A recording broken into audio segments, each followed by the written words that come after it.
Nesse vídeo nós vamos continuar falando sobre gravitação. Esse é um tópico extremamente rico, tanto do ponto de vista histórico quanto moderno, tem muito conceito importante. E nesse vídeo nós vamos ver que tem uma simetria escondida na gravitação. Isso está ligado com o estudo das odógrafas, eu vou relembrar um pouquinho o que são as odógrafas. E em conexão a isso a gente vai apresentar o vetor de Hamilton. Bem, a gente estudou nos últimos vídeos bastante a gravitação, a gente viu que ela é regida por uma interação que é dada pelo inverso do quadrado da distância, é uma força central, né? E a gente viu que os planetas, sob a ação dessa lei de força, elas se movem em elipses, em que o Sol ocupa um dos focos. Durante muito tempo, né, historicamente, se havia imaginado que as órbitas planetárias eram circulares, e foi aí com o advento das observações astronômicas de Tycho Brahe, leis de Kepler, a gente discutiu, que viu que, na verdade, são elipses. O que é interessante é que tem um círculo escondido no movimento de todos os planetas, e esse é o que a gente vai estudar um pouco hoje. Então, para a gente encontrar esse círculo, a gente tem que olhar a chamada odógrafa. O que é isso?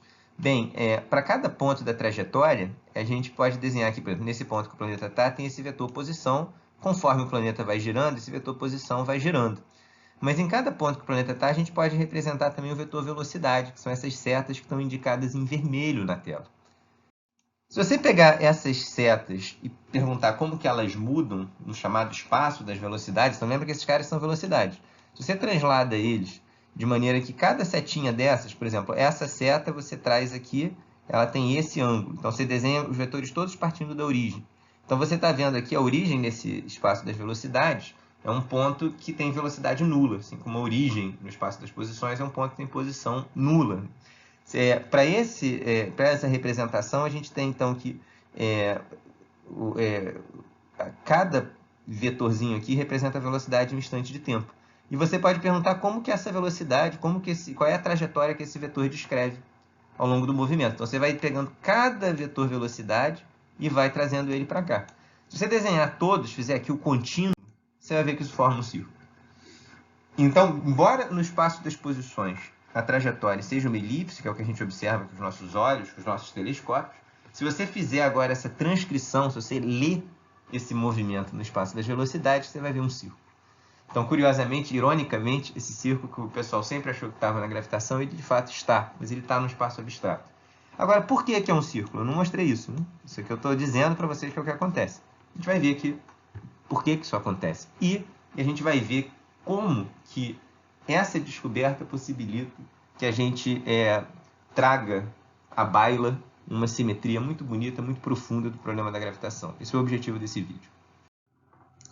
E esse círculo, na verdade, a gente vai ver que ele está ligado a uma nova grandeza conservada, uma grandeza que é especial de leis de força que caem com o inverso do quadrado da distância, que são centrais, que é o chamado problema de Kepler. Então a gente está aqui muito pensando na gravitação, mas qualquer problema que seja descrito por essa lei de força vai ter as mesmas considerações, por exemplo, a eletrostática, né?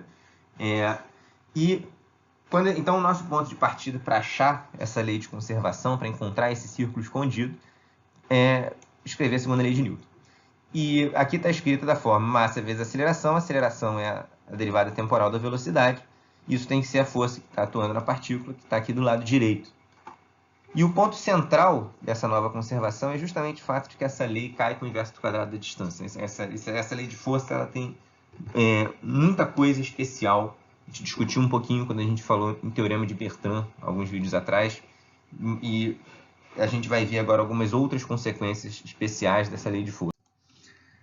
O nosso ponto de partida é relembrar a lei das áreas. Toda força central, a gente viu que conserva o momento angular quando medido a partir do centro de força, né? E isso tem a ver com o fato de que a força central ela não faz torque, né? Porque ela está sempre apontando na direção do centro de força. E a gente, então, demonstrou em vídeos anteriores que o momento angular é dado por essa expressão daqui. Então, nota que a taxa com que o ângulo varia, né, a chamada velocidade angular, ela é proporcional a 1 sobre r ao quadrado, porque o L é constante, o M é constante. Então, você vê que o θ-ponto é proporcional a 1 sobre R2. Ou seja, isso daqui é verdade para qualquer força central. Contudo, nota que para o caso da lei de Kepler, a gente tem uma coincidência interessante. A gente vai ver que tem consequências dramáticas, que é o fato de que a taxa com que o ângulo varia tem a mesma dependência com a distância do que a própria intensidade da força. E isso permite que a gente reescreva, então, a nossa segunda lei de Newton agora, tá? De maneira a usar esse fato. Então, usando a lei das áreas, substituindo agora esse 1 sobre r ao quadrado por essa constante, que vem dessa lei, substituindo isso aqui, vocês vão chegar nessa equação que está envolvida aqui. Eu peço para vocês pausarem o vídeo, verificarem esse cálculo. Aqui dentro, dessa forma, a gente já tem uma lei de conservação que a gente agora vai tornar explícita. E é daí que vai nascer toda a discussão sobre essa grandeza conservada. Para isso, lembremos também, como a gente viu no vídeo sobre coordenadas polares, está aí na playlist também, qualquer coisa quem quiser relembrar, a gente viu que a taxa de variação do vetor θ chapéu com relação ao ângulo é o próprio menos r chapéu. Então, o que estava no slide anterior é isso. O r chapéu a gente pode escrever, então, como sendo dθ chapéu dθ, né? Com esse sinal menos aqui. Então, dθ chapéu dθ vezes θ ponto é exatamente dθ chapéu dt.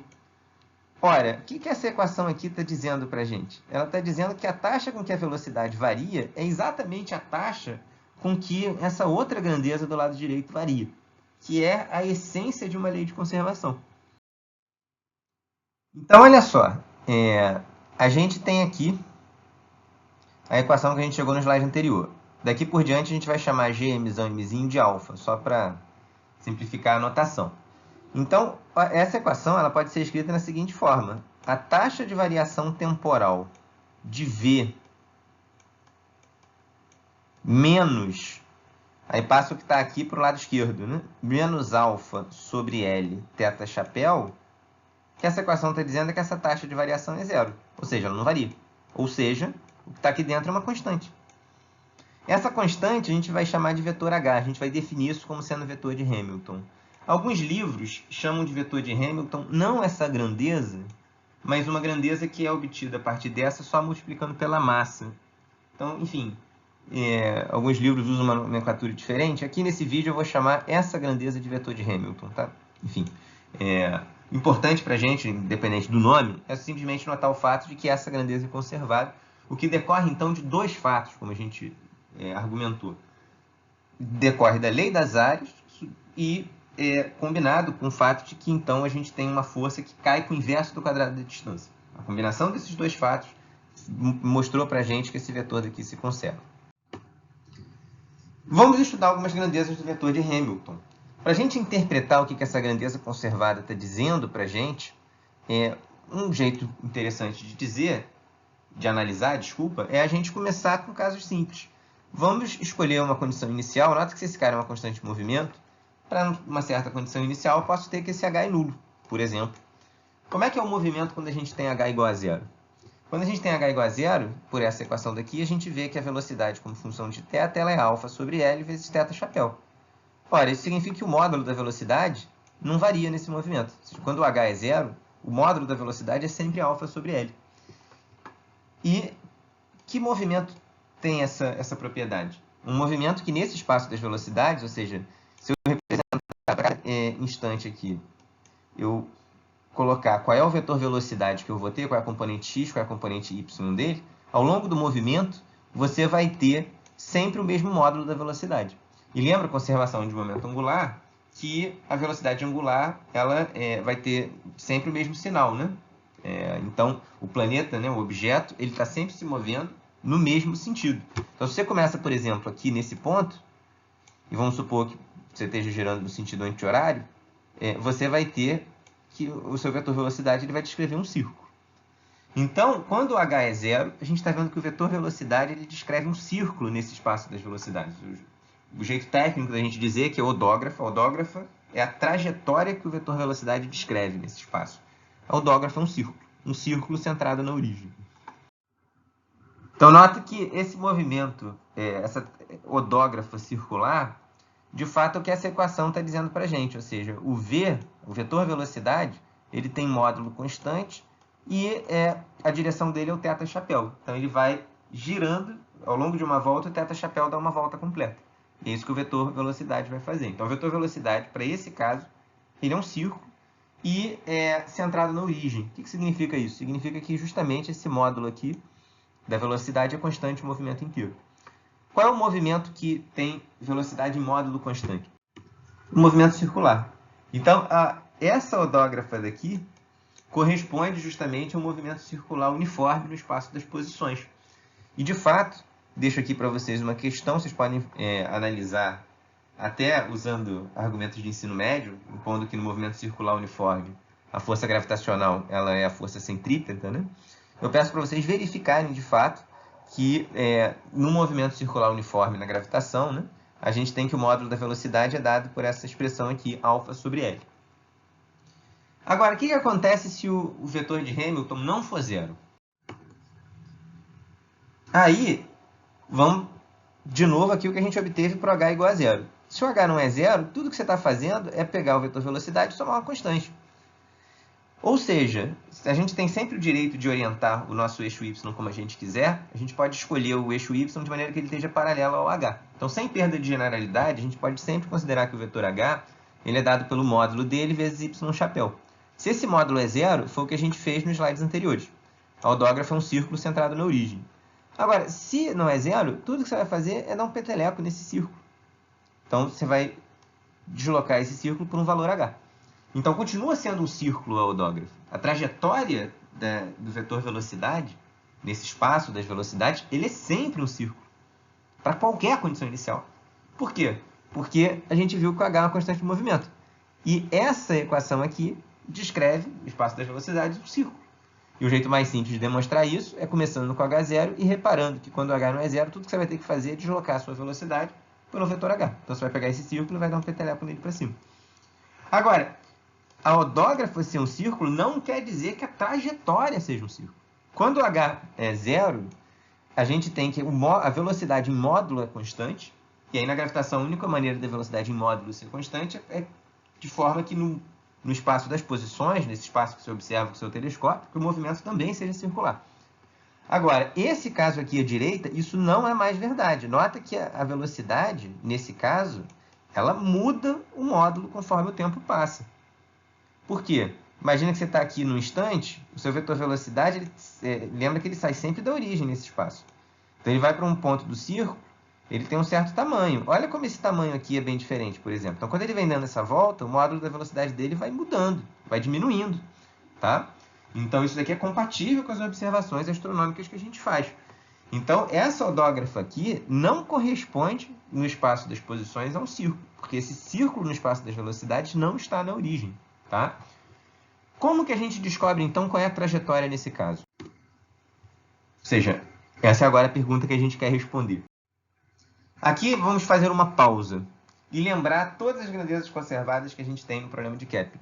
Com elas, a gente vai conseguir encontrar a trajetória coordenadas polares, que a gente até já obteve em aulas anteriores. Mas eu vou mostrar como que essa nova grandeza conservada que a gente achou permite que a trajetória seja encontrada de uma maneira bem mais simples.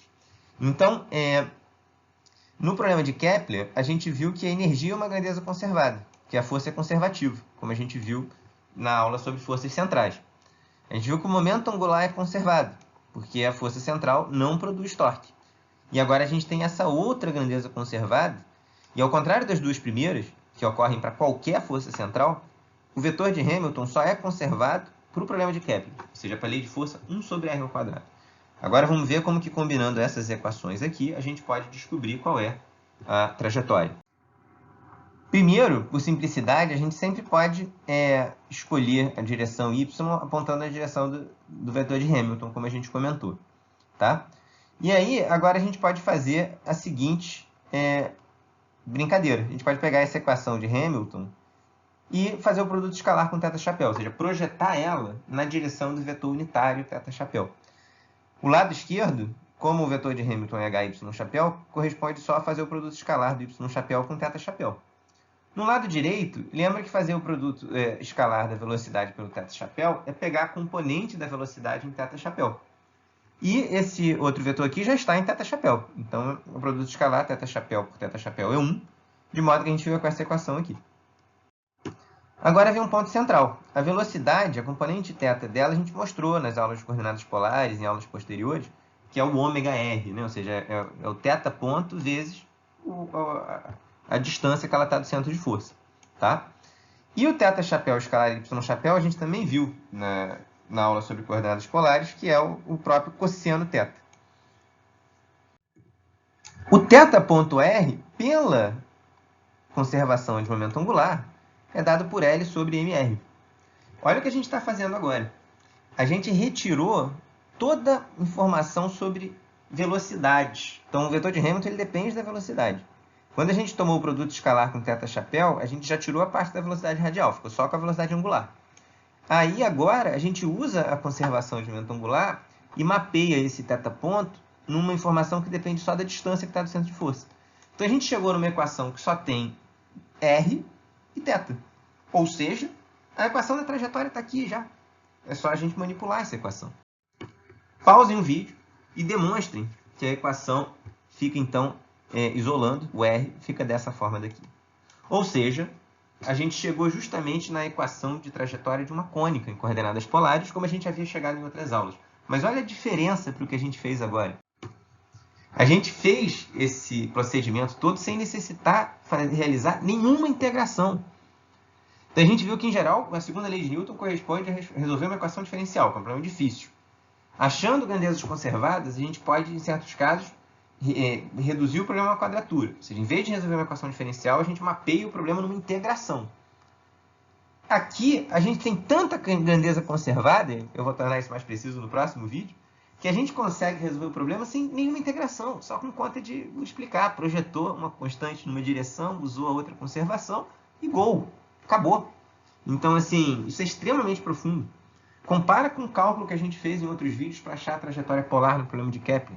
Aqui a gente, com muito pouco, foi muito longe. Esse é o poder das grandezas conservadas. Vamos agora interpretar a nossa odógrafa para encerrar o nosso vídeo. H igual a zero, a gente viu que a gente tinha. O espaço das velocidades, a gente tem um círculo centrado na origem. E no espaço das posições, a gente vai ter um círculo também. Porque nota que se o H é zero, esse termo morre, então o R também é constante. Se o R é constante, a distância do centro de força não muda. Esse é o caso que a gente já tinha, inclusive, antecipado. E o que acontece se você tem um H entre 0 e α sobre L? Então, agora você deslocou o círculo para cima por um valor que é menor do que o raio dele. Então, agora o círculo não está mais centrado na origem, ele está centrado nesse ponto C aqui que eu chamei. Mas a origem está dentro do círculo, você deslocou por um valor menor do que o raio dela. E essa odógrafa, que é um círculo que contém a origem, mas não está centrado nela, corresponde a uma elipse no espaço das posições. Peço para vocês relembrarem lá peço para vocês relembrarem a aula sobre que a gente estudou as órbitas planetárias. Você vai ver que se você puser um H aqui que é menor do que α sobre L, isso corresponde a essa cônica ter uma excentricidade menor do que 1. Tá? E como o H não é zero, essa excentricidade não é zero. E aí você vai ter uma elipse em que o foco está na origem. Um dos focos está na origem e é nesse foco que está o centro de força, por exemplo, o Sol. Como é que a gente faz o dicionário para relacionar aqui, para ler esses dois gráficos? Nota que aqui, por exemplo, esse ponto é o periélio, é o ponto que tem a velocidade maior. Então aqui, esse ponto daqui é o ponto que você tem a maior velocidade. E aí, corresponde na odógrafa a esse ponto daqui. Tá? Nota que eu desenhei ele para cima, que corresponde de fato aqui a você ter a velocidade mais intensa na odógrafa. Significa que ele está rodando aqui nesse sentido, o planeta. Se ele estivesse girando no sentido oposto, ele teria um momento angular negativo. Isso corresponderia, na realidade, a você empurrar a odógrafa, então, para baixo, né?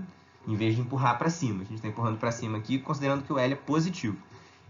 E aí, então, só um cuidado para a gente fazer o dicionário. Nota que conforme o tempo vai passando, o que vai ocorrendo agora? A velocidade aqui estava puramente em y. Conforme o tempo vai passando agora, ela vai ganhando essa componente em x positiva, que ela está girando no sentido horário. Então, aqui, na odógrafa, ela vai girar também no sentido horário. A velocidade vai girando e vai diminuindo o módulo dele. Ou seja, você está se afastando do centro de força aqui, você está diminuindo o módulo da sua velocidade e você chega, então, no ponto aqui que a velocidade tem um menor módulo, que é o afélio. E aí depois tudo continua. Então, olha como olhar nos espaços da velocidade é uma maneira muito rica de ler o problema. Se o H é igual a alfa sobre L, significa agora que você empurrou o círculo exatamente pelo raio dele. Então, a origem agora está no perímetro do círculo. E H igual a alfa sobre L corresponde à excentricidade 1. Vocês podem lembrar lá das aulas das cônicas. E isso corresponde, portanto, à trajetória de uma parábola. Então, se você bota o H igual a alfa sobre L e fatora, você vai ver que aqui no denominador você fica com 1 mais cosseno θ.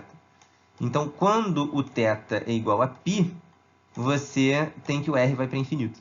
Então, qualquer ângulo que você traçar aqui, a partir desse cara, você vai encontrar o R em finito, né? Você vai encontrar a partir de alguma posição. Esse daqui, por exemplo, vai encontrar lá num ponto que nem está o desenho chegando, mas ele chegaria.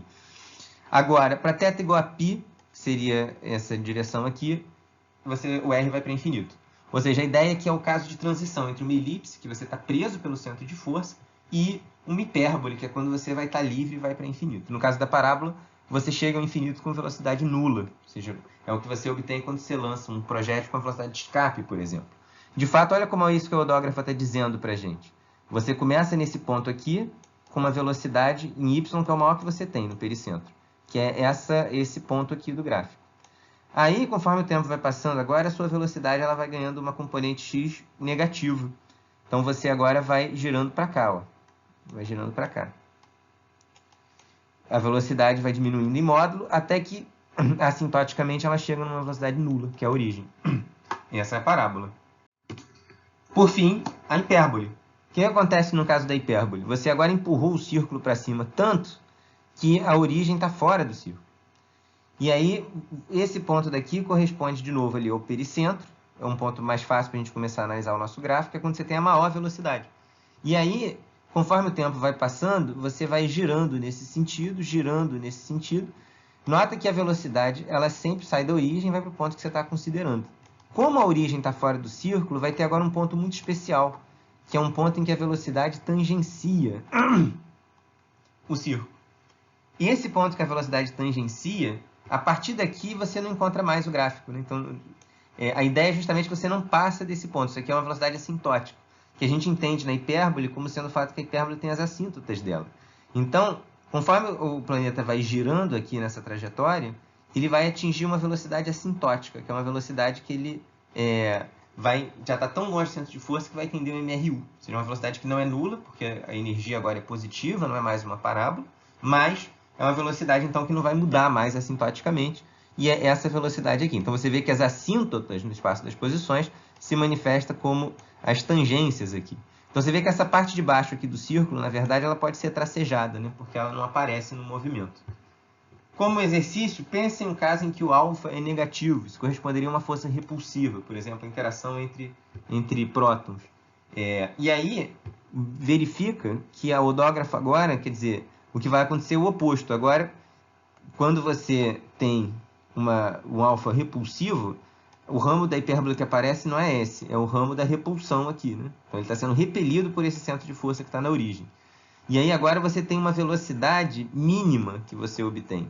Então, agora, o que você vai ter nesse círculo aqui do espaço das velocidades é que, de novo, ele vai estar fora a origem vai estar fora dele, só que agora ele tem uma velocidade mínima e é o contrário. Conforme o tempo vai passando, o que importa é esse arco de círculo que está embaixo. Enfim, pensem nesse caso, qualquer coisa levem para o encontro síncrono para a gente debater. Por fim, alguns comentários gerais. Então, a gente olhou muito para a direção desse vetor de Hamilton e a gente viu que o módulo dele tem a ver com quanto você empurra o círculo, né? E o quanto empurra o círculo tinha a ver com se era elipse ou hipérbole. Então, que a gente viu em vídeos anteriores tem a ver com a excentricidade da cônica. A gente pode tornar essa conexão bem rigorosa encontrando o módulo do vetor de Hamilton. Pode ser feito elevando ao quadrado essa expressão. Quando você eleva ao quadrado, verifiquem que você fica com essa expressão aqui de baixo. E aí, essa velocidade em θ, que aparece do produto escalar do V com θ chapéu, a gente viu que ela pode ser obtida pela conservação do momento angular. Quando você usa essa relação aqui, você vai ver que esse primeiro termo essencialmente tem a ver com energia. Então, façam esses cálculos e mostrem que o módulo do vetor de Hamilton ele é exatamente alfa sobre L vezes a excentricidade, que está lá definida nos vídeos anteriores, no cálculo que a gente fez da gravitação, tá bom? O mais comum não é a gente falar diretamente no vetor de Hamilton, pelo seguinte, nota que o vetor de Hamilton, como a gente viu, ele não aponta na direção do eixo de simetria do problema. Então, por exemplo, só relembrando aqui, vocês podem voltar lá no outro slide, no caso da elipse, por exemplo, a gente botou o eixo y na direção do vetor de Hamilton, e isso corresponde a uma elipse, né, no espaço das posições, então aqui é Vy, Vx, desculpa, né? No espaço das posições, isso aqui corresponde a uma elipse em que o centro de força está aqui, né? Os focos estão aqui. Então, o eixo de simetria físico aqui, que contém o centro de força, é esse eixo que é o semi-eixo maior da elipse. O semi-eixo menor não é, esse semi-eixo aqui não é um eixo de simetria do problema, porque se você reflete em torno desse semi-eixo, o Sol troca de foco, né? Mudou o problema físico. Então, em vez de a gente falar no vetor de Hamilton, a gente pode tomar o produto vetorial dele pelo momento angular, que aí você vai obter um vetor que aponta na direção do eixo de simetria. Esse é chamado, às vezes, vetor excentricidade. É um vetor que, quando você define dessa maneira, ele tem como direção o eixo de simetria da elipse e como módulo a própria excentricidade. Por isso que ele chama vetor excentricidade. Ele, na verdade, não é também o mais comum para estudar a gravitação. Por razões históricas, depois eu vou até botar nos artigos de cunho histórico, o mais comum é a gente falar no chamado vetor de Laplace-Rungelensch, que é dado por m∝ vezes esse vetor excentricidade. Então, façam os cálculos e verifiquem que o vetor de Laplace-Rungelensch é dado por essa expressão. Ele é o produto vetorial do momento linear pelo momento angular, menos m∝ r chapéu. No próximo vídeo, a gente vai ver como que esse vetor de Laplace-Rungelensch possibilita inúmeros estudos importantes e interessantes na gravitação, estudos de perturbações no problema gravitacional. É um problema extremamente rico, tá? Então, qualquer dúvida, por favor, leve para o nosso encontro presencial. E isso encerra esse vídeo de hoje. Muito obrigado.